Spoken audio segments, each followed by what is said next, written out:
BPJS atau asuransi sama aja, sama-sama nggak guna. Itu kata orang-orang yang nggak tahu fungsinya.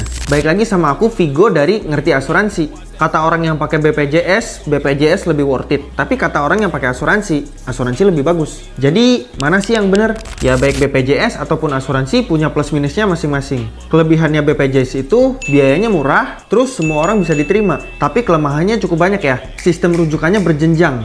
Jadi contohnya nih, kamu pakai BPJS dan harus ditangani segera. Tapi karena sistem rujukannya berjenjang, kamu harus dirujuk ke puskesmas mana dulu, kamu harus dirujuk ke rumah sakit mana dulu, dan sorry to say, kalau kelamaan kayak gitu, bisa meninggal duluan. Bahkan udah ada juga nih buktinya, orang pakai BPJS meninggal duluan karena udah terlalu lama nunggu dipanggil operasi. Terus waktu antriannya lama, kamu bayangin, kamu harus nunggu dari subuh untuk dapetin antrian awal-awal.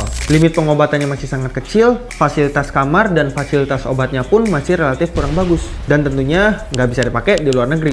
Nextnya kita ngomongin asuransi. Kalau keunggulannya asuransi itu akses ke rumah sakit besarnya itu cepat. Semua biaya pengobatan dibayarin sesuai tagihan. Fasilitas kamar lebih nyaman, fasilitas obat-obat jauh lebih berkualitas, limit tahunannya besar, dan direfill setiap tahun. Kalau minusnya paling biayanya agak lebih sedikit mahal aja dibandingkan BPJS. Terus ada seleksi masuk dan ada batas usia masuk juga. Jadi baik BPJS ataupun asuransi, itu semua ada plus minusnya masing-masing. Cuman menurut opini pribadiku, untuk hal yang sifatnya kebutuhan dan proteksi seperti ini, kita harus pilih yang terbaik. That's why aku sendiri pakai asuransi pribadi dari Allianz. Cuma sisihin 30.000 per hari aja, aku dapetin proteksi yang jauh lebih worth it. Meskipun harganya lebih mahal sedikit, cuman aku udah bisa dapetin proteksi yang bagus dan pelayanan yang cepat. Dan fasilitas kamar sama obatnya pun udah bagus banget. Dan Allianz udah bisa kasih kenyamanan dan keamanan buat aku.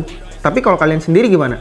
Kalian tim BPJS atau tim asuransi? Coba komen opini kalian di bawah ya. Dan kalian bisa DM aku atau komen mau kalau misalkan kalian mau dibikinin simulasi premi dari Allianz.